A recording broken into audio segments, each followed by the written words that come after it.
Good evening and welcome to the Channel studios here in London with your international news around the world in 5.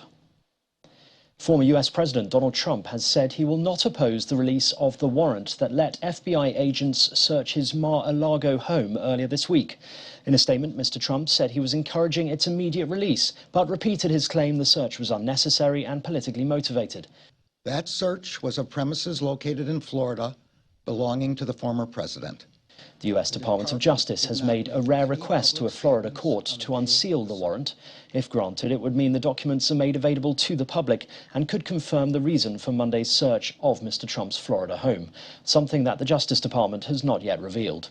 The FBI search is believed to have been in connection to an investigation into whether the former president removed classified records and sensitive material from the White House. The UK Ministry of Defence says blasts at a Russian-operated airfield in Crimea this week have significantly degraded its Navy Black Sea fleet. The Saki base in the west of Russian-ruled Crimea was rocked by a string of blasts on Tuesday, killing one person. The blasts led to the loss of 8 Russian combat jets, the MOD said.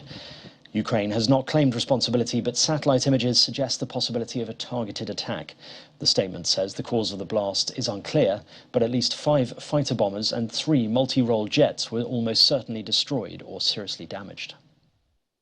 Firefighters and residents were at work clearing mud and debris after a big storm caused floods and mudslides on the Sicilian island of Stromboli. The storm on Thursday evening on the small Mediterranean island north of Sicily caused damage across the other Aeolian islands, which are all popular tourist destinations. Bad weather continued to cause flooding in the southern region of Calabria on Friday. Stromboli Island is famous for its volcano, which is one of the world's most active and has been erupting almost continuously since 1932. That's according to the geology.com website. The Spanish Coast Guard has rescued more than 300 migrants off the Canary Islands in a number of operations. Maritime rescue authorities said on Friday they rescued 367 people from 8 boats overnight, including one which had capsized. A helicopter rescued 8 people from the sea. On Lanzarote Island, a critically ill child and pregnant woman were among 317 brought ashore. According to Interior Ministry figures, more than 9,589 migrants have arrived in the Canary Islands up to July the 31st, a 27% increase over the same period last year. Vehicles were swept away by flash floods and 5 construction workers were missing following heavy rains in northern China's Shanxi province. Footage of the aftermath has been released on state TV, with volunteers seen cleaning up muddy roads and rescuers utilising inflatable boats to reach stranded people. Authorities have activated a flood emergency response and relief efforts are underway. A rare dust devil has been spotted spinning through a rural area in northeast England as another heat wave hits the country. Footage filmed by the County Durham and Darlington Fire and Rescue Service shows the whirlwind blowing over a field following a wildfire in Durham County. The weather phenomenon, which usually happens when it's very warm, is not common in England.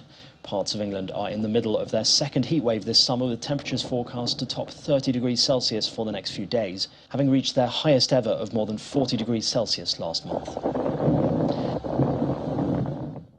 And finally, the power of teenagers armed with corn pops and Rice Krispies were on full display in Chicago.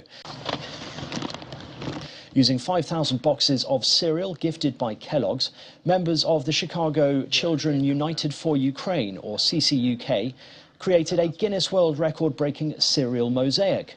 With the corn pops yellow boxes and the Rice Krispies blue ones, the teens made a massive Ukrainian flag on the floor of the Wintrust Financial Corporation's Grand Banking Hall in downtown Chicago.